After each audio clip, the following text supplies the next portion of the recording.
Mchezo baina ya Simba na Namungo umekamilika. Simba wakipata ushindi wa magoli 3-0 kirahisi. Ile ndio imekuwa performance bora zaidi ya Simba ambayo tumeshuhudia mpaka sasa msimu huu.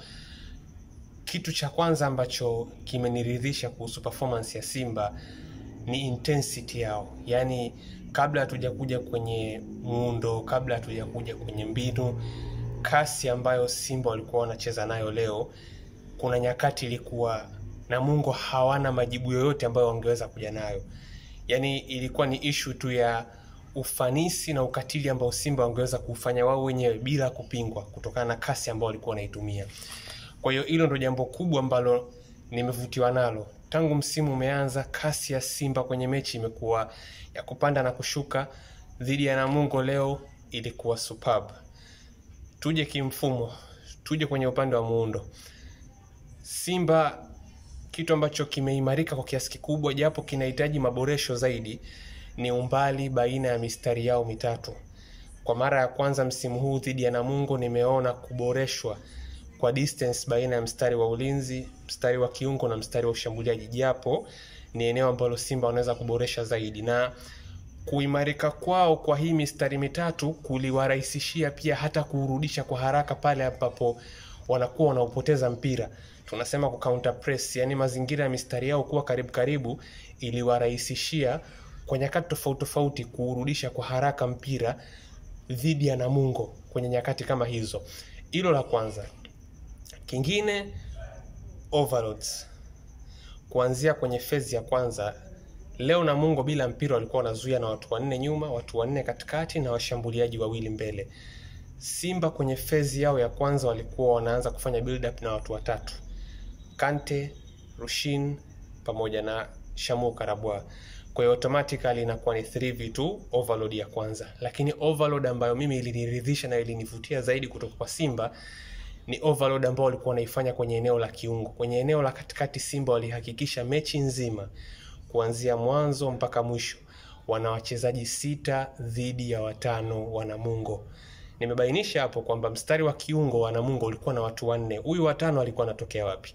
Huyu wa 5 alikuwa ni Abdallah Mfuko, beki wakati ambaye kuna muda kutokana na kuwa na watu 6 dhidi ya 4 mwanzo akawa analazimika kutoka kwenye eneo la ulinzi wakati anamwacha Hussein Kazi peke yake, anakuja kuingia kwenye eneo la kiungo kujaribu kupunguza athari, lakini bado kiidadi Simba walikuwa na watu 6 dhidi ya 5 hata pale ambapo mlinzi wakati wa Namungo alikuwa anakuja kuongezeka kwenye eneo la katikati.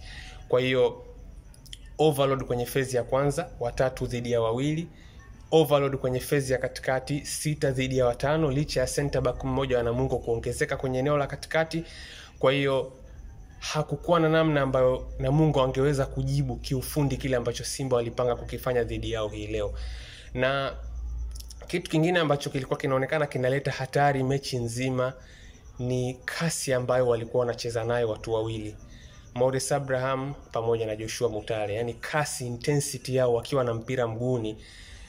Leo mimi niwe mkweli, Namungo ameamka na Mutale wa Berkane Zanzibar. Yani Mutale wa Berkane Zanzibar ndo ambaye amekwenda kuamka na Namungo leo. Yani hakuna namna ambayo Namungo alikuwa wanaweza kumdhibiti wala kumzuia kutokana na kile ambacho alikuwa anaamua kukifanya akiwa na mpira. Maurice Abraham naye yuko sharp, turn zake, runs zake, movement zake zilikuwa za daraja la juu kabisa. Lakini mtu mwingine ambaye naona leo uchezaji wake ulikuwa una kasi na pasi zake zilikuwa zina maarifa na uhatari mkubwa, Alassane Kante.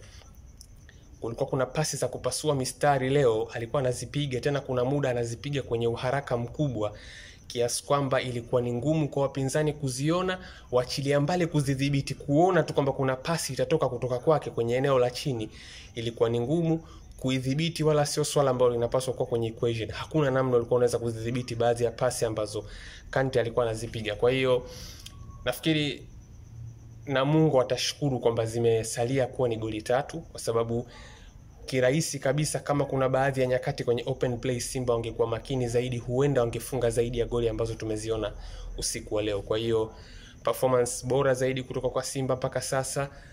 Utawala ulikuwa ni wa mwanzo mwisho, hakukuwa na chochote ambacho kiufundi Namungo angeweza kukifanya dhidi ya Simba hii leo.